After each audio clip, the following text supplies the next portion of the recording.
Welcome into Duval Daily, presented by GenJag.com. I'm Jordan Lugo. Thanks so much for tuning in here on Friday, May 31st. Happy Friday to everyone. The weekend is almost here.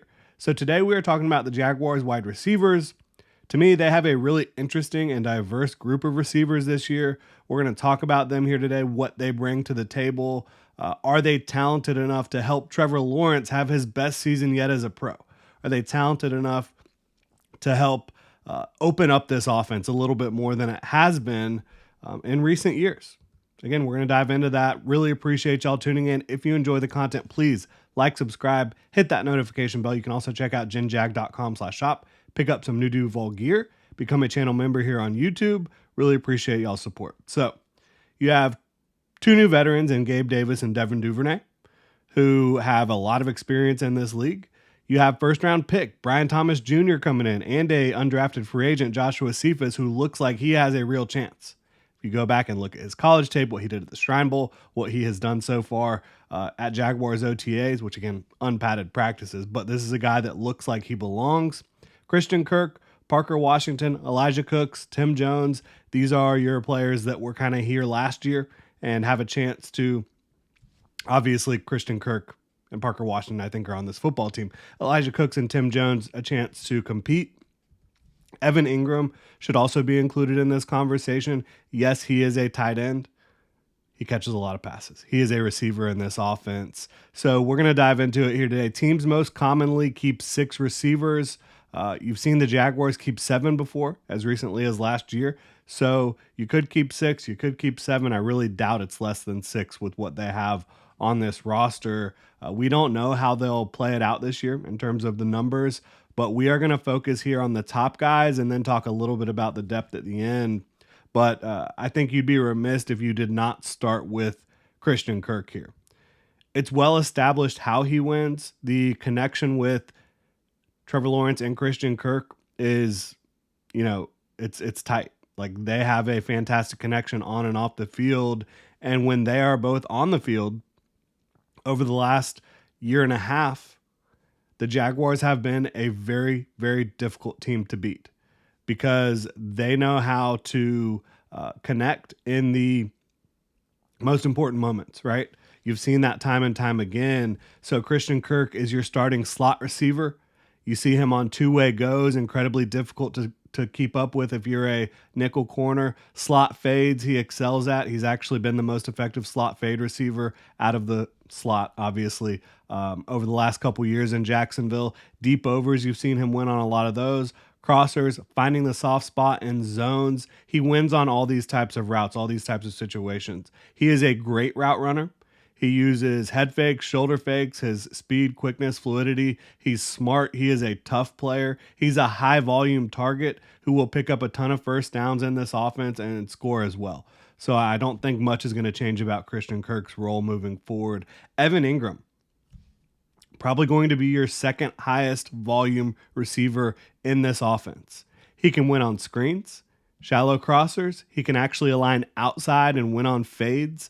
Trevor Lawrence loves to throw the ball up and let his receivers go try to get it. Evan Engram can do that. He has the ability to stretch the seam, which the Jaguars haven't utilized that all that often in recent years. He can find space against zones as well, just like Christian Kirk, and he can be a yak monster. You get him the ball short, you get just a little bit of a crease, a little bit of blocking, and it can be off to the races for Evan Engram.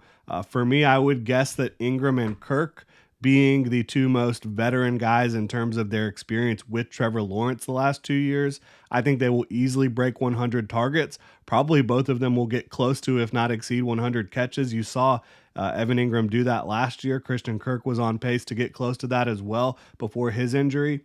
That's how good and important they are. They're going to be high volume guys. They're both in their prime. They are both pros. They come to work and bust their ass, and they're in the meeting rooms. They're in the practice room. They get after it.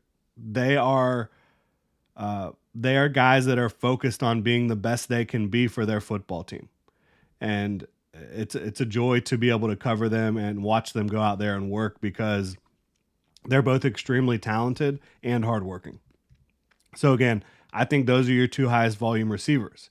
And those are two guys that win a lot of middle of the field, a lot of short to intermediate routes. Again, the fades, those can go deep, right? But where you see them win is more short and intermediate.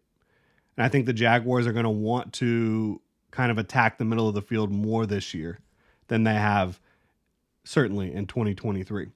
Now, you also have Gabe Davis, who comes over from Buffalo. He will probably be early on, at the very least, the third target in this passing game. He's a player that can do a lot for you, quite frankly, very versatile. But one thing to note, with all the guys that they have in this receiver room that can play, matchups that they want to exploit on a weekly basis, I think will dictate where the ball is going to go.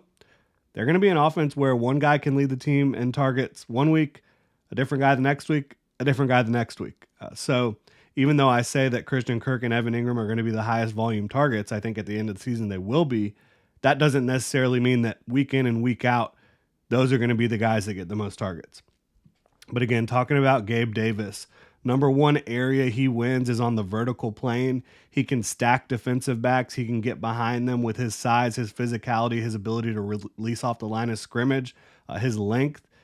And another thing about him that's great is you can line him up all over the formation, even though I think his primary role for Jacksonville will be the X. Like, you see Buffalo line him up in the slot or even right up at the line, H-back type of role. He's a great blocker. That allows you to really use some misdirection as an offense. Sleight of hand. You make it look like you're going to run the ball or you're going to get the ball out quickly. You look like Gabe Davis is going to block, and then all of a sudden he's screaming downfield wide open for a touchdown. I love that. I love that versatility. I love that utility that he brings. But from an X receiver position, again, he can release against press, both inside or outside. He's got an inside and outside release. Very reliable hands. He's not the fastest, but he's big, he's strong, he's tough, got great length, can fight through contact throughout the route and create late separation. I think Gabe Davis is going to be a really nice addition, and this is still a young player. A lot of people kind of talk about him like he's been in the league forever. 25 years old. Then you have Brian Thomas Jr., BTJ. He has the physical ability, the athletic profile, the flexibility, the quickness to do anything as a receiver, to line up anywhere. Obviously doesn't have NFL experience on his side. Where he's comfortable winning the most right now is on the vertical plane. Similar to Gabe Davis, but he does it in a much different way, right? Gabe Davis is all about the strength, the physicality, the size. Brian Thomas Jr., for him, it's more about speed and quickness, flexibility. He, down the field, he just eats up grass with those strides. Incredibly difficult to stick with. And he's a guy where he can look covered when the ball is thrown. He's going to get to that ball quicker than you are as a defensive back. He just is. Down the field when you're running full speed. So I think that he's going to help open up the Jaguars offense in a big way. Press Taylor told me when I asked him about it earlier this week, he said, yeah, with Brian Thomas Jr.'s speed and length, we do expect that we're going to be able to convert on more of these vertical opportunities in 2024. So he's excellent at running the slot fade, excellent at the 9 route, the post, the corner, all that good stuff. Where you want to see him grow as a receiver is more of the route tree, right? The digs, all the other stuff, right? Anything that's horizontal, anything where you have in-breaking routes or out-breaking routes, he hasn't done as much of. He's done a lot of the vertical plane stuff at LSU. He's also a slot fade merchant. That's two guys we've talked about, Christian Kirk and Brian Thomas Jr. that really succeed at a high level on slot fades. Talked about Evan Engram's ability to run the fade route as well. I think you're going to see a lot of fades in Duval moving forward. So when the Jaguars, when they come out in 11 personnel, I'm thinking it's usually going to be Davis at X, Kirk in the slot, Brian Thomas Jr. at the Z position, Evan Engram at tight end, Travis Etienne out there as well. That is a really dangerous group of skill players. You have size, speed, athleticism, length, versatility, and with everyone out there except for Brian Thomas Jr., you have a wealth of experience. Now, Gabe Davis doesn't have experience in this offense, but he has a lot of experience in the NFL. And then you talk about Kirk, Engram, and Etienne. They have a lot of experience in this offense and with quarterback Trevor Lawrence. Travis Etienne's been with him for what? The last 6-7 years. Like, they've been together a long time, dating back to their days at Clemson. So there should be a lot of chemistry, a lot of versatility, a lot of talent out there for the Jaguars offense for their skill positions. To me, they have more than enough skill and talent with their top 4 wide receivers, with Travis Etienne, to help Trevor Lawrence out much more than he has been helped the last 3 years. I think Davis and Thomas have the talent to be more effective than the combo of Zay Jones and Calvin Ridley, who both departed this offseason.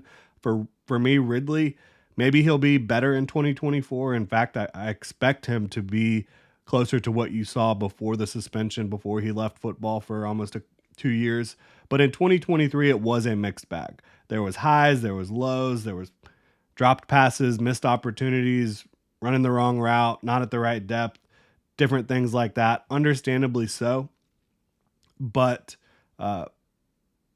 I think that as much as he helped the Jaguars offense, he hurt it in ways as well in 2023.